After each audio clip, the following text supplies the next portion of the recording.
la aprobación para elegir los 4 consejeros electorales. He invitado a Claudia Zavala, quien es consejera electoral del INE, a quien yo le agradezco estos minutos de comunicación con el auditorio del Heraldo Radio. Consejera electoral Claudia Zavala, gusto en saludarla. Gracias por tomar nuestra llamada telefónica. Gracias a usted, Jesús Martín. El gusto es mío y compartir con su auditorio también. Muchas gracias, consejera. Quiero empezar con el tema este último que hemos mencionado, esta aprobación para dar entrada a la controversia constitucional en contra de lo que ustedes ganan en el Instituto Nacional Electoral. ¿Cuál podría ser una primera reacción de usted como consejera electoral ante esto que han aprobado los diputados?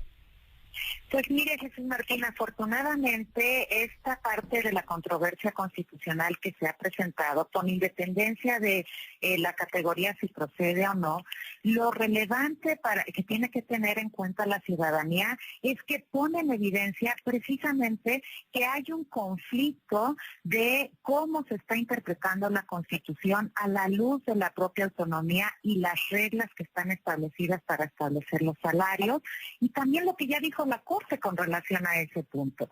Entonces, se está haciendo patente que hay un conflicto de cómo se están interpretando las facultades, las atribuciones y competencias en los ámbitos de órganos autónomos y en el poder legislativo, en particular en la Cámara de Diputados, y nuestro modelo constitucional precisamente define que sea la Suprema Corte de Justicia de la Nación la que dé la directriz constitucional de cómo se va a entender. Es muy importante, Jesús Martín, señalar que efectivamente la Corte ya dijo que lo que se debe hacer, como es la base del salario del presidente, es la base de todos los servidores públicos, lo que debe existir son elementos objetivos que ya delineó de alguna forma la Suprema Corte y le ordenó a la Cámara de Diputados que legislara con esas directrices constitucionales para que el acto de fijar el salario del presidente sea un acto constitucional que atienda a una lógica administrativa de Estado y no a una decisión personal de quien ocupe la titularidad del Ejecutivo. Bien, yo entiendo que ustedes son servidores públicos, pero no son servidores públicos supeditados al gobierno federal. ¿Por qué tendrán que ganar menos que el presidente? Mire, fíjese, nosotros como servidores públicos, la Constitución en el 127 sí dice que nadie puede tener un salario superior. Lo que hay un vacío constitucional y normativo también es respecto de qué elementos se deben tomar en consideración para fijar el salario o la remuneración, hablemos del Ejecutivo. Y ese es el punto que está a discusión.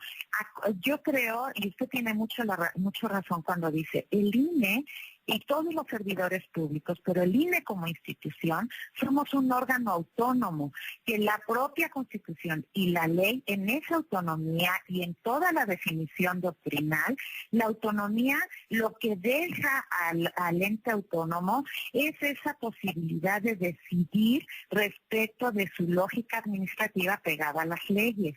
Y eso es importante, usted lo dijo muy claro ahorita hace unos momentos, el INE como órgano autónomo no tiene ninguna dependencia con el Poder Ejecutivo y lo que tenemos que encontrar en el Estado de Derecho, que nos exige la democracia a todas las instituciones, es precisamente esas, las reglas a las que todos los poderes y los órganos autónomos nos vamos a ceñir en el Estado de Derecho.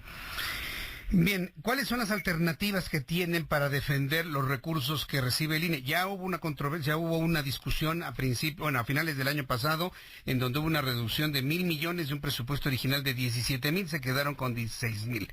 Esta controversia de pasar y de ser aprobada por la Suprema Corte de Justicia de la Nación, pues implica una reducción aún más de los recursos con los cuales opera el Instituto Nacional Electoral. ¿Cuáles son las herramientas para defenderse, consejera? Bueno, hasta hoy las hemos ejercido, Jesús Martín. Hoy lo que nosotros como Instituto Nacional Electoral hemos hecho es definir en la autonomía que tenemos con base en los recursos que nos da el legislativo, cómo vamos a operar al interior del instituto. Y lamentablemente, el año pasado y este año empezamos con déficit presupuestal para atender las actividades que en un panorama completo tenemos la obligación de atender.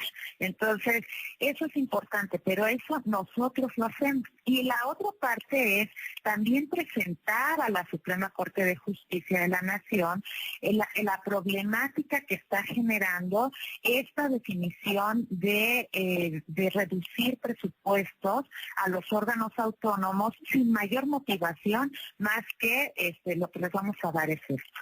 Todas las autoridades del Estado tenemos la obligación de fundar y motivar.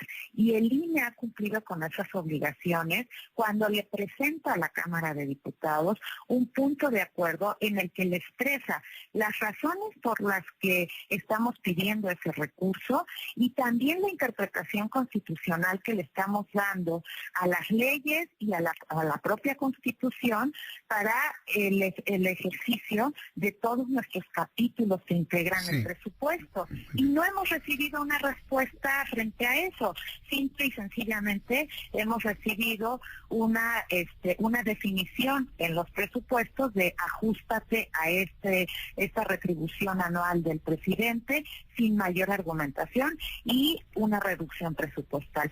Eso, Jesús Martín, sí tiene un claro reflejo en la autonomía, tiene que ver con la garantía de independencia, con las garantías de cumplir con nuestras atribuciones acorde con lo que la Constitución y la ley nos marcan. Yo quiero agradecerle, consejera Claudia Zavala, que nos haya tomado la llamada telefónica esta tarde. Que tenga muy buenas tardes y muchas gracias, consejera. La agradecida soy yo. Buenas tardes. Buenas tardes. Claudia Zavala, consejera electoral del INE. Faltan 6 minutos para que sean las